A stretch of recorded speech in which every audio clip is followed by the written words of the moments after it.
Hello there. It is October 2nd. I didn't do any filming over the weekend because just busy. Didn't want to slow myself down because we were getting all kinds of stuff done, and the combine is almost done. We got the grain head put on, and we did a plethora of things to the combine, and there's only 2 things left to do to it. And other than that, I will kind of go over some of the things that we did. Okay. So, a little bit of pressure washing so it's a little bit nice and clean. We strapped the batteries in place because the steel plate that holds the batteries is starting to rust away. So, to ensure that they don't fall down, threw a little strap on there. We got all the fluids topped off in the hydraulic system here. All this right here, rebuilt. This was Bob's project, and he did a really good job. We found this piece of steel, cut it the same shape. We were able to heat and bend the original steel that got crinkled somewhat back into place. Then added this flat piece of steel and bent it around the bottom of the hopper and welded that in place. And then bolted this guy back into there. So now this shaft is straight and it's not rubbing on there. And this thing runs real good. So that is all good to go. That took most of September to basically get all that figured out and make the steel and drill all the holes. But all that was Bob, and I helped him out on Sunday getting it together. Also, looking into here, the concaves. We got the concaves cleaned out, and we added these cover plates. I don't know if you can see. Right there, it's that black piece of plate. It's just a plate that covers the bottom of these concaves.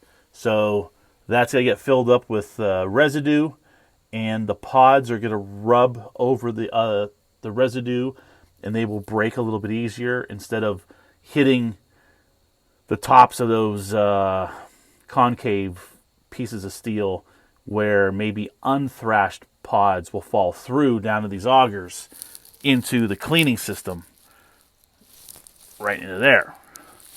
So this will promote better thrashing, more beans, less trash, and that should be a better quality of basically what's going through the combine.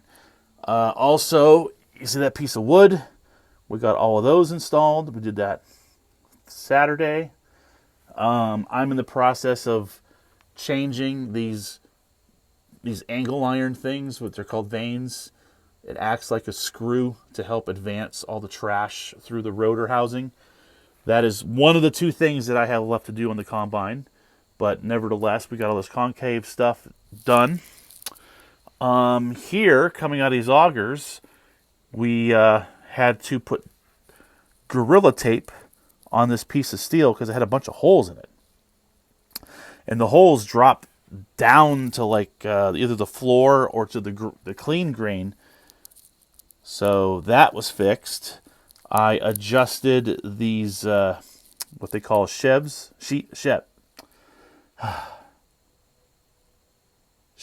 Sheaves. They're cleaning grates. So I adjusted them to around 3/8 of an inch clearance. Greased everything. We changed the oil. We changed the oil filters. We changed the air filter. So that has a new air filter in it. Over here, this is the tailing auger. So anything that does not go through the cleaning system and it goes down to the second sheave and goes through that, it goes to this tailing, which goes back up and sends stuff back into the cylinder to get rethreshed. There was a bunch of holes underneath this piece of steel, so we jammed in this rough cut piece of wood to cover up any on all holes. So that is fixed. one of the new improvements that we did is we bought a whole new paddle chain for the clean elevator chain. So this has a brand new paddle chain. So these paddles, it rotates this way, and as it goes up, it kind of holds the grain like this as it goes up. So these paddles, the old chain was really wore, plus the chain was really slacking. So we bought a new paddle chain, installed that, got this to a nice tightness. It even runs nice and smooth. We had some electrical things that we had to do, so we had to go into the side panel, get in underneath the console, and do some wiring. So that's done. I can't remember. I mean, there was like 10 things that we had to do, but nevertheless, that's all done. So the two things I have left to do, those vanes in the rotor chamber, and then the unload auger up there. There's a bearing that was bad and was seizing. So I'm in the process of installing the new bearing. So once I do that, and then finish these vanes in the rotor housing, and then I need to get diesel fuel, and then this combine's ready to go. So Sunday evening we went and we got the head. We hooked the head on and made sure everything was working. We have this PTO shaft that hooks onto the side of the throat, so that's what runs the head. Also what runs the head is hydraulics. So there are 3 sets of hoses that runs 3 different things. We have the reel speed, so this reel will spin kind of like a paddle boat, and there is an adjustment based on this pump. This pump controls the speed of the reel. If you're going really fast, you can speed the reel, or if you have to go real slow because you got a lot of beans, you can have the reel go slower. So there's that. There's hydraulic cylinders right there, and you can raise and lower the reel. So if you have short beans, you can lower the reel so it's closer to the top of the short beans to help keep the bean pushed as the cutter bar cuts the bottom of the stock. And there's also hydraulic cylinders that brings the reel in and out, so you can actually have it come closer and down to the cutter bar, or you can have it up and out. So those are the things that these hoses do, is reel speed, rear height, and reel distance. So, and then these cylinders there raise the entire thing up and down. And we hooked that all up, and everything worked, and we did all the grease fittings. I would have liked to got new cutter teeth. As you can see here, we got a broken one here. You know, these are probably a little bit dull, but you know, we're doing like 25 acres a year on grain. This one here is broke. So yeah, so I would have liked to get these replaced, but next year or after Thursday, when we're waiting a week and a half for the weather to get dry again, maybe replace a few of these teeth, because I don't think I'm going to get all 30 acres done this week. There's that first field that I planted on May 10th, the 6 acres. It's behind, but I don't know.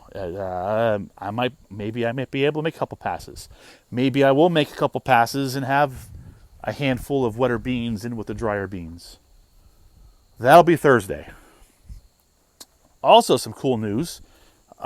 This afternoon, we got a delivery of some cover crop right here. Got a few bags of this triticale. It's like a rye and wheat hybrid. And then I also got these bags of a 3-species blend of clover, radish, and also triticale. It's a cover crop thing where you have vegetation in the field to hold nutrients to keep the ground from erosion through rain and snow. And also when you till it up or you spray it in the spring, there's some organic matter that will decompose throughout the growing season for the plants to uptake. So we're going to try that. So I got 20 bags of that. So yeah. So we're a little late today, but I just got a few things to do here. And I'm going to do that stuff right now. All right, there you go. Right in the fucking sun. But that is a new bearing. That is in, so there should be less resistance on the unload system. And as you can see, OSHA approved pallet on forks. So this is pretty cool. 3 more to go. 4. 2 more to go.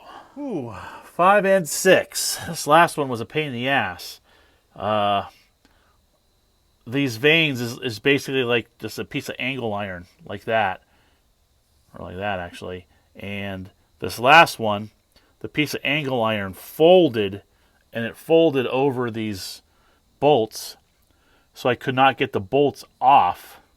So I had to grind that one shorter and then grab the vane and just push it so that all these bolts kind of came out of the hole, and then move it. And then this one I had to use a C-clamp and C-clamp that vane closer and get the bolt through the hole.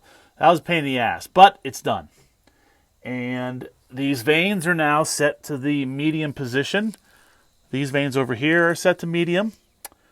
So these vanes are done. So now I will connect this concave bar onto these little areas here and set the concaves. But before I do that, it's just after 4:30. I want to get diesel fuel. I want to have 55 gallon. We'll put that in the combine and I'll get more tomorrow. So I'm going to do that right now.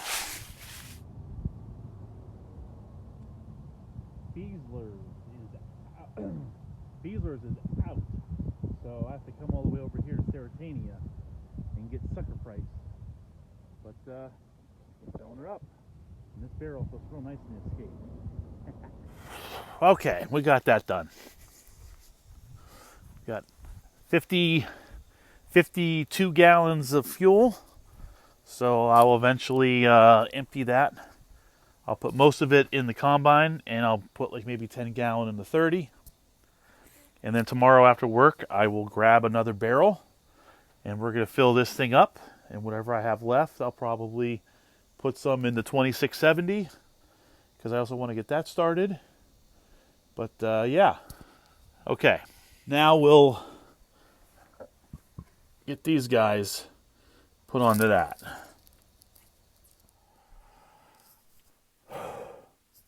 Well, it is the next day. I got interrupted by my niece Nicole and her 2 kids, Logan and Haley, and I was showing them the combine, and they were playing around on the combine, and it was actually really fun. Logan asking all kinds of questions. They're like 6 and 4, so they're kids, and they were jumping all over the combine, having fun, and I was able to get the concave basket all hooked up and got it adjusted, and I actually had it started. I put in the 52 gallons of fuel in the back, had the kids help me do that, so that was fun. And then I did do a pass right here along where we have this super old house that's all dilapidated shambles. And I just basically kind of went through the weeds on purpose just to kind of get stuff to go in through the combine. Was real hard cutting, just getting used to like relearning how to run the thing. Had the feeder hose clogged up a couple times, so that was fun. And then I had a slight issue that popped up, and I'll show you that.